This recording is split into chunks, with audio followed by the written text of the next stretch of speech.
आदि भक्तों, दुर्गा सप्तशती पाठ 3। ऋषि बोले, महाअसुर चिक्षुर सेनापति ने जब यह देखा कि सेना तो इस प्रकार मारी जा रही है, तब उसे बड़ा क्रोध उत्पन्न हो गया। स्वयं भी अंबिका के साथ युद्ध में जाकर उसने देवी जी पर बाणों की इस प्रकार वर्षा की जैसे मेघ सुमेरु पर्वत की चोटी पर जलधारा बरसा रहा हो। तब देवी ने उसके बाण समूहों को खेल में ही काट दिया। फिर बाणों द्वारा उसकी सारथी घोड़ों को मार डाला। फिर झटपट धनुष और ऊंची लहराती ध्वजा काट गिरा दिए। जब उसका धनुष कट चुका, तब अपने बाणों से उसके अंग बींध डाले। जिसका सारथी और घोड़े मर चुके थे और धनुष भी कट चुका था, तब वह बिना रथ पैदल ही तलवार ढाल लेकर देवी की ओर दौड़ा। तेज तलवार से सिंह पर आते ही प्रहार कर दिया। फिर देवी जी की वाम भुजा पर बड़े जोर से प्रहार किया। हे राजन, जो ही तलवार देवी की भुजा पर पड़ी, त्यों ही टूट गई। फिर तो असुर ने क्रोध से आंखें लाल लाल करके शूल पकड़ लिया। भद्रकाली जी पर उस दैत्य ने वह शूल डाल दिया। वह शूल इस प्रकार चमका जैसे कि आकाश से सूर्य मंडल गिर रहा हो। देवी ने अपनी ओर आते हुए शूल को देखकर उस पर अपना शूल चला दिया, जिससे वह शूल सैकड़ों टुकड़े हो गया।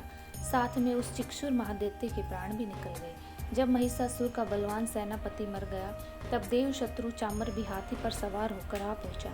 आते ही उसने अंबिका जी पर शक्ति का प्रहार किया। श्री देवी ने हुंकार द्वारा ही मार कर तेजहीन कर उसे नीचे गिरा दिया। अपनी शक्ति को गिरा हुआ देखकर चामर भी बड़ा क्रोध आ गया। उसने शूल का प्रहार कर दिया। शूल को भी देवी ने बाणों द्वारा टुकड़े टुकड़े कर डाले। तब सिंह भी उछलकर हाथी के मस्तक पर चढ़ बैठा। फिर दैत्य के साथ वह युद्ध करने लगा। वे दोनों परस्पर लड़ते लड़ते उस हाथी से नीचे पृथ्वी पर आ गिरे और भयंकर प्रहारों से परस्पर युद्ध करने लगे। तब बड़े वेग से सिंह ऊपर उछला। ऊपर आकाश से नीचे की ओर गिरते गिरते पंजों के प्रहार से चामर दैत्य का सिर धड़ से पृथक कर डाला। देवी जी ने शिला व वृक्ष आदि से युद्ध में उदग्र को मार डाला। फिर कराल को भी दांत मुख और थप्पड़ों के प्रहार से मार गिराया। क्रोधपूर्ण देवी ने गदा की चोट से उद्रित का चूरा चूरा कर दिया। भिंदीपाल शस्त्र द्वारा वास्कल तथा बाणों द्वारा अंधक और ताम्र को यमधाम शीघ्र भेज दिया। त्रिनेत्र धारणी परमेश्वरी ने उग्राश्य उग्र वीर्य महाहनु नाम के दैत्यों को त्रिशूल द्वारा मार दिया। तलवार से बिडाल का सिर धड़ से अलग कर दिया। दुर्धर दुर्मुखी इन दोनों को बाणों द्वारा यमपुरी पहुंचा दिया। इस प्रकार अपनी सेना का नाश होता देखकर भैंसे का रूप बनाकर महिषासुर उन गणों को डराने लगा। कुछ एक गणों पर खुरों से प्रहार करने लगा। किन्हीं को पूंछ से तोड़ा, दूसरों को सींगों से फाड़ा। कुछ एक को वेग द्वारा, दूसरों को सिंहनाद द्वारा, घूमने से अन्यों को श्वास द्वारा वायु पर द्वारा पृथ्वी पर गिराया। इस प्रकार गण सेना को गिरा कर वह महिष सिंह की ओर झपटा। जो ही सिंह को मारने लगा, जगदम्बा को बड़ा क्रोध उत्पन्न हुआ। इधर महापराक्रमी महिष भी क्रोध से पृथ्वी तल को अपने खुरों से खोदने लगा। फिर अपने सिंगों से बड़े बड़े ऊंचे ऊंचे पहाड़ उठाकर फेंकने लगा और साथ में गरजने लगा। वेग के साथ घूमने पर पृथ्वी क्षुब्ध होकर फटने लगी। उसने पूंछ से समुद्र पर प्रहार किया, जिससे क्षुब्ध होकर समुद्र पृथ्वी की ओर चलने लगा और पृथ्वी को डुबोने लगा। चलायमान होते हुए सिंगों के द्वारा छिन्न भिन्न हुए बादल टुकड़े टुकड़े हो गए। उसके श्वासों की कठोर वायु से उड़ते हुए सैकड़ों पर्वत आकाश से गिरने लगे। इस प्रकार क्रोधपूर्ण उस महादैत्य को अपनी ओर आता देखकर चंडिका उसे मारने के लिए क्रोध में आ गई। कुपित चंडिका ने उसकी ओर पास फेंका।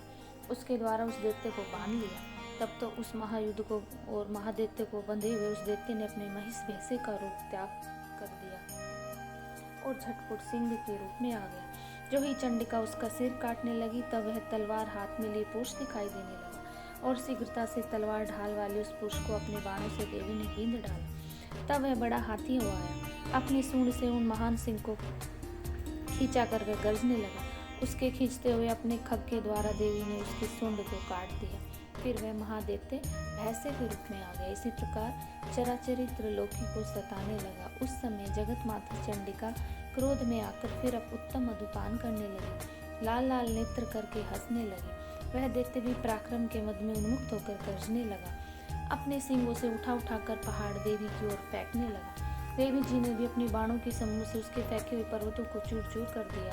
तब सुरापान के मद के कारण लाल लाल मुख वाली चंडिका जी ने कुछ अस्त व्यस्त शब्दों में कहा। देवी जी बोली, हे मूढ़, जब तक मैं मधुपान कर लूं, तब तक तू क्षण भर के लिए गरजेगी। मेरे द्वारा संग्राम में तेरा वध हो जाने पर तो शीघ्र ही देवता भी गरजने लगेंगे। ऋषि बोले। इस प्रकार कहकर देवी जी ने उड़कर उस महान दैत्य पर वह चढ़ गए। पाँव से दबाकर दैत्य के कंठ पर त्रिशूल से आघात किया। देवी के पाँव से दबे हुए उस दैत्य ने अपने मुख से बाहर निकलने का प्रयत्न दूसरे रूप से किया। अभी आधा ही निकला था कि देवी जी ने अपने पराक्रम द्वारा उसे वहीं रोक लिया।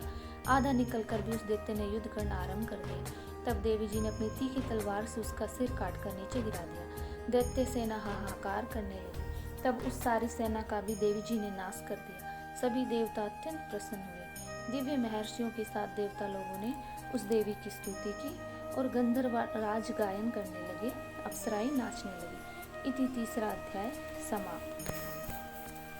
प्रिय भक्तों, इससे आगे का अध्याय हम अगली वीडियो में सुनेंगे। जय माता।